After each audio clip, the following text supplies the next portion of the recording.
What's going on YouTube? So the Pilot has long been one of the best-selling three-rows in America, and 2026 saw some updates.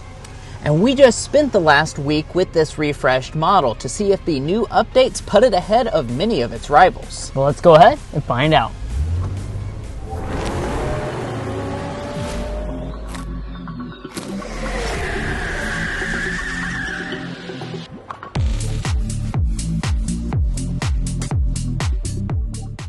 First things first, let's get started under the hood with a quick spec dump. So the engine did not change for the refresh. It's still a 3.5 liter V6 engine, making 285 horsepower. It's paired to a 10-speed automatic transmission, and with available all-wheel drive, the combined fuel economy is 21 mpg. The base price this year is $42,000, and if you're looking to buy a Honda Pilot or any vehicle, we'd encourage you to go to carconfections.com/newcarquotes to get the best price. Now, of course, we'll take it out for a spin to show you the performance of that V6 engine, but we also have things to share, such as our real-world experience fuel economy, because we did live with it this week. Now, one of the big elements that was refreshed for 2026 was the exterior design, specifically up here in the front. Honda changed the grille to be a little bit more boxy and squared off than it was before. That being said, with the people that we showed this to, they still thought it maybe didn't look as up-to-date as a lot of the competition overall, but it's still a handsome design. Now, on your higher end examples, you will have a gloss black finish to the grille itself. We have a little bit of chrome up here at the top and then some gray accenting down here at the bottom. That chrome piece will blend right into the headlights, which are full LED on all models. These are reflector LEDs. The overall performance at night is kind of average. It's not going to be the best in the segment you can get. And then you got your daytime running light and your turn signal indicator right there. You also will find LED fog lights down at the bottom.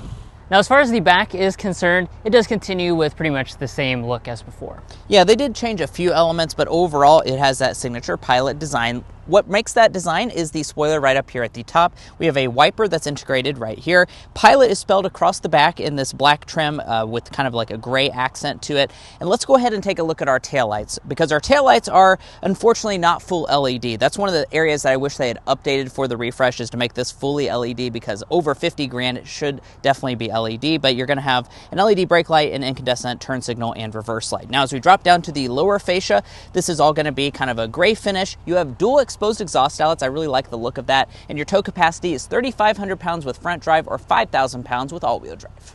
Now, as far as your wheel selections, you have many choices between 18 and 20-inch alloys. That's going to depend on which trim level you choose. Here on the top end Elite, we've got a new design for 2026. It's a contrast alloy with a gray finish on the inside. I think these look quite nice. Now, all the models will have at least a little bit of cladding around the wheel arches and the lower part of the body. And then as we move up here to the mirrors, this is one place where the loaded Pilot stands out from a lot of the competition, because it includes even premium features such as auto dimming on both the driver and passenger side. Now, overall vehicle length on the Pilot is 200.1 inches, which does mean it's slightly smaller than the Grand Highlander, but it is going to be larger than a lot of its main competition, like a Kia Telluride. Now, in terms of design, I'm happy to tell you that for 2026, every single trim level will have the roof rails. That definitely makes the base models look a little bit better, and in terms of design as well, you have 3 new paint colors. This is Solar Silver. I would maybe want a little bit more of a bold paint color, but you can get ash green as well as smoke blue this year as well. Now, when it comes to your safety systems, Honda includes every single one of those as standard equipment, and that will even include things like adaptive cruise control with a traffic jam assist function, and I did find all of those systems to work really quite well during our testing this week. But we have a lot to talk about when it comes to the updates in the inside. But first, if you're new here, we're brothers, and we've been reviewing cars since we were 12 and 16. We started young, and since then we have reviewed over 2,000 vehicles at every price point. No matter what you're looking for, from humble to high-end, we'd love for you to subscribe to be a part of our Car Confections family. Let's learn a lot and have some fun with all the latest cars. Now we can move on to the inside. Before we get inside, here is the typical Honda key fob. You have a standard smart entry system as well as remote start. Nice small key fob. Of course, to get inside the vehicle, just reach behind the handle. That will unlock the door and fold those mirrors outward. And then we can check out the interior. Just like with the exterior, they did make some updates and improvements. They're not going to be huge changes that you notice right off the bat, but there are details that I'll be able to point out as we go through the video. One of the details is actually right here at the seats. So this model does start out with cloth seats. You move to leatherette on your middle trims, and then your top trims come with a genuine leather. Now what they've kind of done here is really made these seats a little bit more luxurious on the Elite trim. So you'll notice we have leather through here with perforation and contrast stitching. At the top we've got this new suede accent which has a stitching detail, and then you've got the color contrast piping throughout. I think they look overall nice and they're pretty comfortable as well. Now down below you'll find 10 ways of power adjustment on all models, including your lumbar support, and then you also have 2-person memory seating on EXL and above. Let's climb inside. Now the elevated materials continue from the seats to other parts of the cabin here on the Elite. So when you move over to this section, you'll see a leather trim through here. It's also got the suede that matches with the seats, the triple stitch through there, and then they have this new faux wood trim, which I think classes up the interior quite a bit. Soft touch plastic up there and all across the upper dashboard. We have more of the stitched leatherette through there, and then they have more of the trim going on down in the center section with kind of a pattern printed on top of it. No padding along the center tunnel, though they definitely could improve that compared to the competition. Let's fire it up.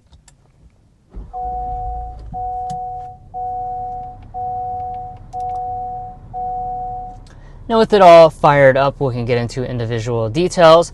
One thing is that the 10.2-inch digital gauge cluster has become standard equipment on all trim levels for 2026, but if you want the head-up display, that will require the Elite or the Black Edition. Good information up there in that head-up display. And as we pull back to the steering wheel, we have a nice leather-wrapped steering wheel. It is heated on the Trail Sport and above. It will always be manual tilt and telescoping, and then your upper examples get the rain-sensing wipers as well. And then this is a Pilot and a Honda after all, so they're known for having a lot of practicality. This is no exception. So when we open up our center console here, we have a lot of donuts inside, 21 donuts to be exact. So it's very close to the maximum 2 dozen donuts for anything in this segment, which is very nice. And we have more storage right here with our cup holders, big storage cubby, wireless phone charging pad, a little place you could stick your key fob or something like that. A lot of storage up there with this passenger storage shelf. And then I think really big for the Pilot is the fact that it has so much door storage. That's really exceptional for this segment. You can store multiple drinks in there at one time. So really great practicality with this model. As far as the shifter, it's this typical Honda push button design. Press the D there for drive. You can also shift with the paddle shifters if you want. Pull the trigger for reverse, and here's our 360-degree camera system. Honda did add this to the Trail Sport trim level for 2026, and it's also, of course, on your upper end examples. You get the nice overhead view, and the resolution is pretty good. Press the P for park. You also have an electronic parking brake with brake hold, and your drive mode controller back there. Now as we rise above, we come to our climate controls. This has a 3-zone automatic system. Unlike some of the competition, which has moved to more complicated climate controls, Honda keeps it simple. You just got these big knobs right here where you can adjust all of your zones, including the back settings. Now, of course, inside the climate cluster here, you'll find your 3-stage heated seats. Those are standard on every single Pilot for 2026. And then over here, we have our ventilated seats. These are actually only on the Elite and the Black Edition. One thing I want to say about these seats is they make a lot of noise and they're not very effective compared to competition such as the Telluride that we own. Now above we've got our volume knob that can control either a 9-speaker standard sound system or a 12-speaker Bose sound system. We've got the Bose, let's give it a sample.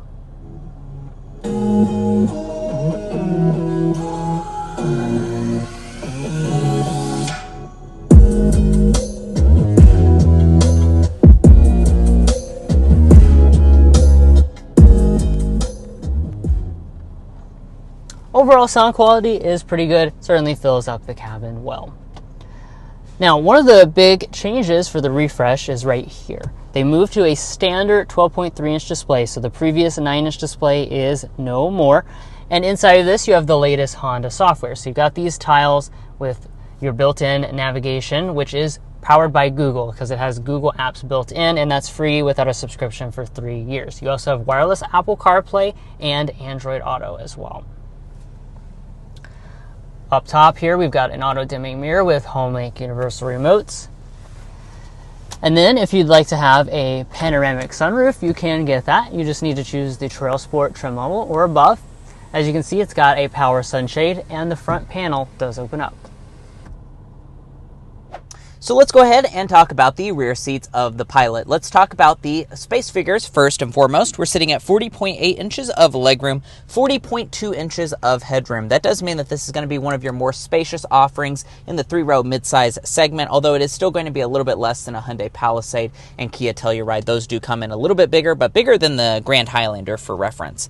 Now, I brought along the official Car Confections ruler to get a realistic knee room figure for you. This seat is adjusted to Drew's 5'8" seating position, and I'm 5'9", and we're looking at about 9.5 inches of knee space. That's a very solid number for the segment. Also, my feet can easily slide up underneath of the seats. Now, these seats themselves, I do find them to be a little bit firm, but overall, they're pretty comfortable, and I really like the new diamond quilting in the back itself, and they do recline a good distance. They also will slide forward and back a good distance as well. Now, one of my favorite things about the Pilot is this on-demand 8-passenger bench seat setup. So on every trim besides for the Trail Sport, you will get this feature. So that allows you to, of course, use it as a bench seat like this, or you can actually use this little toggle and fold it down and kind of use it like captain's chairs with 2 cup holders inside and a little storage cubby. You can also fully remove this and actually store it in the cargo area. So that's really, honestly, a super nice feature for this segment. Really nothing else in the segment has that, and I really appreciate it. Now, as far as the other features, we have vents right here in the center section. We have 3-zone climate, so we can adjust our own climate adjustments back here. Also, new for 2026, Trail Sport trims and above will get the heated back seats, although there is still no seat ventilation here in the rear.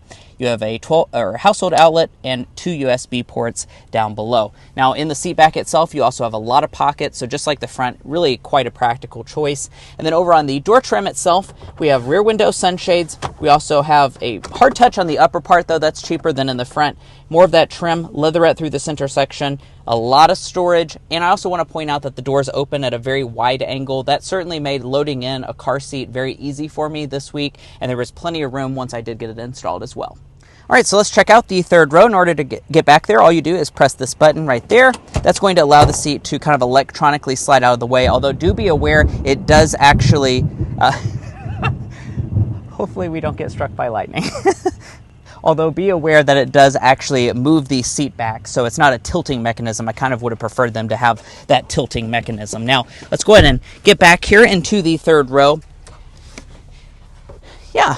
And overall, this 3rd row is going to be quite good. So what we're looking at is about 32.5 inches of legroom, about 38 inches of headroom. That does mean it's really on par with some of the class leaders like the Toyota Grand Highlander, the Hyundai Palisade, the Kia Telluride. And even with this seat slid all the way back, we are looking at about 1.5 inches of knee space. Also, my feet can slide up underneath of these seats, so really it's quite comfortable here in the 3rd row. The only thing I would have maybe improved upon is the thigh support could be raised a little bit higher off the ground. Same quilting design here in the 3rd row. I appreciate that touch. There are 3 seats back here, and you also have a USB port, vents located right here, and 2 cup holders. No 3rd row sunshades or seat heating or anything like that, but overall this is a pretty nice 3rd row, so I'm going to say it's fit for adults. Walking up to the tailgate, you get a standard Power One new for 2026, and a touring trim level and above will have the hands-free walk away and the kick ability. Now, what about overall cargo capacity? Well, we're sitting at 18 cubic feet of space behind the 3rd row of seats. Behind the 2nd row, 48 cubic feet, and as a maximum, 87 cubic feet of cargo capacity. Now, those are going to be pretty solid numbers for the segment. It's not the class leader. The Chevy Traverse and the Grand Highlander are about 10 cubic feet larger than this, but it ties the Hyundai Palisade and Kia Telluride. Now, speaking of all those rivals, we'd encourage you to go to carconfections.com/vehicle rankings. Now, the reason you should do that is because there are numerous options in this 3-row midsize SUV space, and we've ranked them in individual categories, things like 3rd row, cargo space, interior luxury, technology, powertrain choices, and value. And you can sort the chart based on the categories that are most important to you to really make an informed buying decision. It's super competitive, so definitely do yourself a favor and check that out before you make your purchasing decision. carconfections.com. Now, as far as the 3rd row, they still have not added a power folding 3rd row, so it is a very simple process to fold it down, though. Just grab this little strap, and that's going to easily allow you to tilt it forward. And there are not any handles to fold the second row, so I will have to go up there and do it manually. I certainly wish they had included those handles to make it really easy when you're loading in stuff cargo-wise, but as far as cargo length, width, and height, that's going to be really good. So cargo length behind Drew's 5'8" sitting position, 86 inches of length. From behind the second row with it slid all the way back, 48 inches. From behind the third row, 18 inches.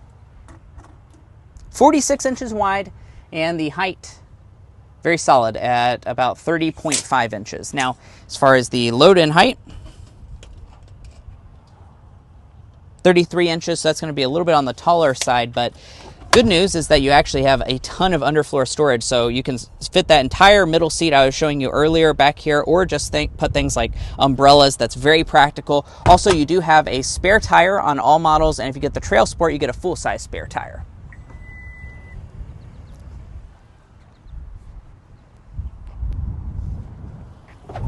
Well guys, here we are behind the wheel of the refreshed Honda Pilot. In this test drive, we'll be discussing quite a lot, as you can see on the screen right now. But first and foremost, let's go ahead and start with a hard acceleration before we talk about real-world fuel economy and get our official Kentucky sound level reading.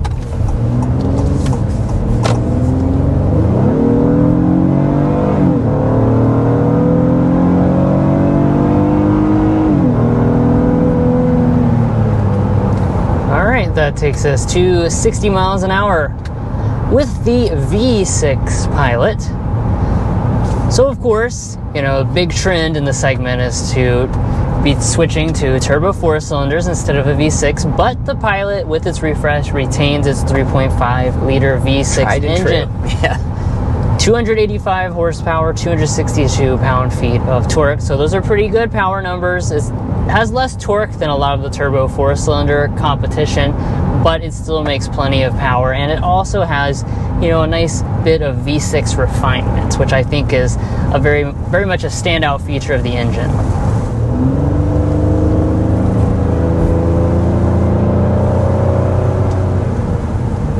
Yeah, I have to say that smooth, refined V6 is certainly something that I've enjoyed this week. You know, if you follow the channel, you know that we have a long-term tester, Kia Telluride, the all-new one that has switched to a turbo 4-cylinder.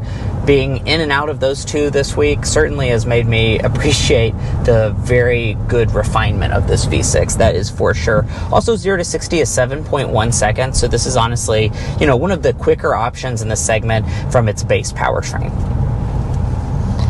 And speaking of base powertrain, that's the only powertrain, as we talked about at the beginning. There's no hybrid, which obviously a lot of the rivals have moved into that hybrid space, and we hope that Honda will be adding something like that to the Pilot lineup in a year or two's time. Now, the other element of the powertrain is the 10-speed automatic transmission. Most of the time this is pretty smooth. We did notice one condition that it seems a little confused about, and that's kind of the stop and go traffic. If you have any type of rolling start situation, sometimes it can give you a little hesitation, a little jerk, but once you're up to speed, it is nice and smooth. Now, as far as how power is routed to the ground, you do have front-wheel drive or available all-wheel drive.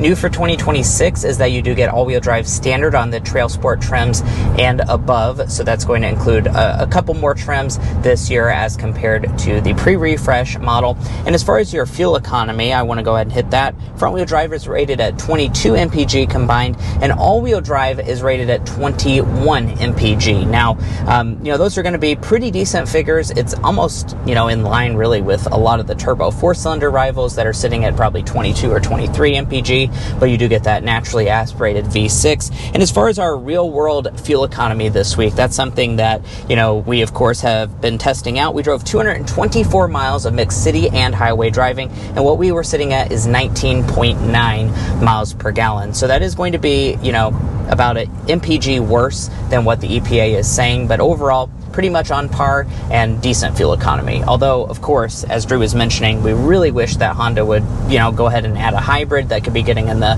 upper 20 mpgs while still delivering a little bit more power. Now, before we get off this back road, I might as well mention that while it's not a primary focus of a 3-row family SUV, the Pilot does handle pretty well. I think definitely better than average in terms of the steering, and also it has a manageable amount of body roll.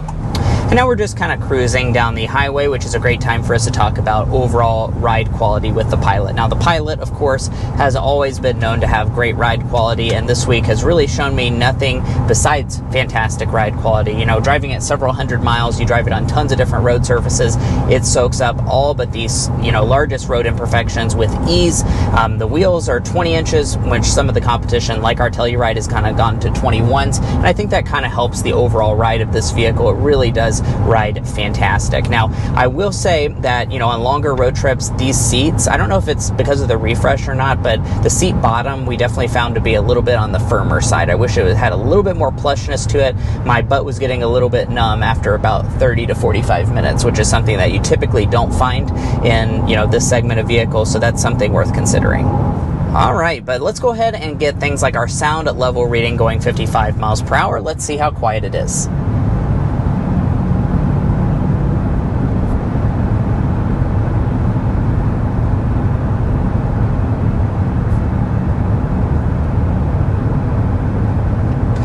Nicely done. 53.6 decibels is our sound level reading here for the refreshed Honda Pilot. Now, I don't have to sit here and guess how it compares to the competition. I can find that at carconfections.com/sound level readings. And wow, that is a very good sound level reading. Now, Honda did promise that for this refresh, they added more sound deadening, and I think that is totally backed up by that sound level reading. Hondas typically are kind of on the louder side of things, and this is going to be on the quieter end of the segment, that's for sure. I really appreciate that extra sound deadening, and I think I've noticed that this week as well. You can really just, tune out any type of road noise and just enjoy the audio system. Now let's get into today's Slam Dunk and Airball. I'll begin with the Slam Dunk. That's going to be the continued practicality of this model. I think if there's one thing the Pilot really nails, it's always been just the practicality, the family-friendly features, all the storage you have everywhere. It really is just an easy-to-live-with product that just kind of, all of our lifestyles, even Mason now with a child and, obviously a lot more stuff, it really just works well for that type of situation. Absolutely. That was something that really impressed me this week. Now, on the flip side, our Airball is just going to be, first of all, the lack of a hybrid. I think for the refresh, it would have been so nice to get a hybrid system on board. The competition is starting to include that, and you're really going to be paying 10 miles a gallon plus penalty when it comes to this V6 as compared to the hybrid competition. That's a big deal for families. It's going to cost you more to own this vehicle. Additionally, just some of the extra bougie touches I wish they had added for this fully loaded Elite. Yes, it costs less than the competition, but maybe you could push that price point up a little bit more and include more features such as massaging front seats or things like that a lot of the competitors include. So as I said at the beginning, you start around $42,000. That does mean that the base price has risen quite a bit for this refreshed Pilot, but as you go up the trim structure, it doesn't elevate too much. So the Pilot Elite is $53,500, which is still less than a lot of the competition. And after you add destination, we're sitting at $54,990, which does definitely undercut things like a Grand Highlander and Kia Telluride fully loaded. Now, when it comes to where this vehicle is manufactured, that's going to be in Lincoln, Alabama. And if you're looking to buy one or any vehicle, we'd encourage you to check out carconfections.com/newcarquotes.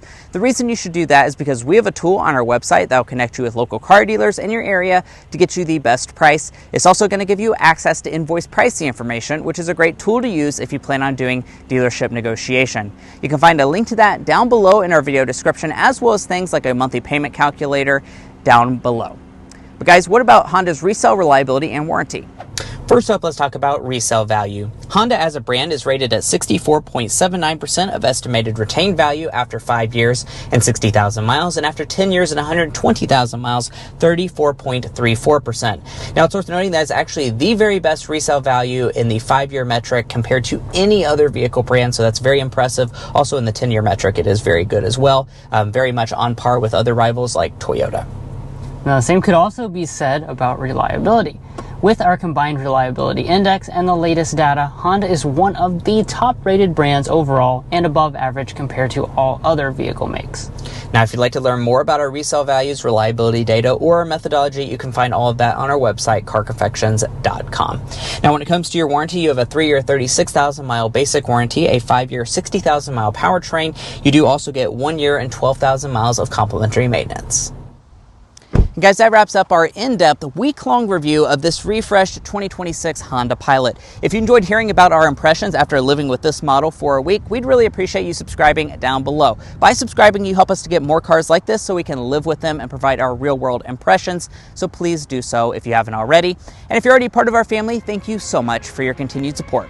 We'll catch you next time as we sample more of the latest automotive delicacies.